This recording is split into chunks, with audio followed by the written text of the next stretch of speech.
Hello, നമുക്കിന്നൊരു ഇഫ്താർ special ഉണ്ടാക്കാം. അപ്പോൾ അതിനായിട്ട് ഒരു 3 വല്യുള്ളി, നമ്മുടെ 3 പൊടികളിട്ട് ഒന്ന് ഇളക്കി, പിന്നെ കുറച്ച് ഇഞ്ചി വെളുത്തുള്ളി ഇട്ടിട്ടുണ്ട്, കുറച്ച് വേപ്പില ഇട്ടിട്ടുണ്ട്.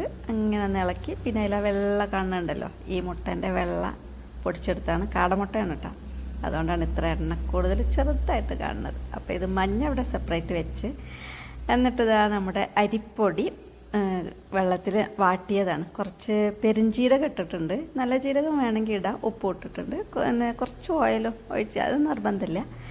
അങ്ങനെ ഇത് വാട്ടി കുഴച്ച് ഉരുട്ടി പരത്തി മസാലയും വെച്ചിട്ടുണ്ട്. ഇനി ഇത് നന്നായിട്ടൊന്ന് ബോൾ പിടിക്കാം.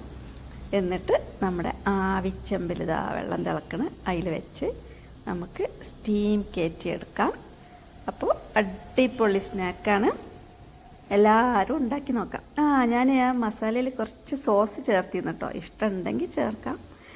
ഇതാ റെഡിയായി വന്നിട്ടുണ്ട്, പെട്ടെന്ന് തന്നെ ആവി വെന്തിട്ടുണ്ട്. അപ്പം ഞാനിതൊന്ന് മുറിച്ച് കാണിക്കാം. നല്ല സോഫ്റ്റാണ്, നല്ല ടേസ്റ്റ് ഉണ്ടായിരുന്നു. ആ മുട്ട ഇങ്ങനെ കടിച്ചെടുക്കുമ്പോൾ നല്ല ടേസ്റ്റ് ഉണ്ടായിരുന്നു. അപ്പോൾ നമ്മളെ വലിയ മുട്ട എടുത്തിട്ട് വെക്കാം, ഞാനിത് ഇങ്ങനെ ഉണ്ടാക്കിയെന്നേ ഉള്ളൂ. എല്ലാവരും ഉണ്ടാക്കുക. Okay, by.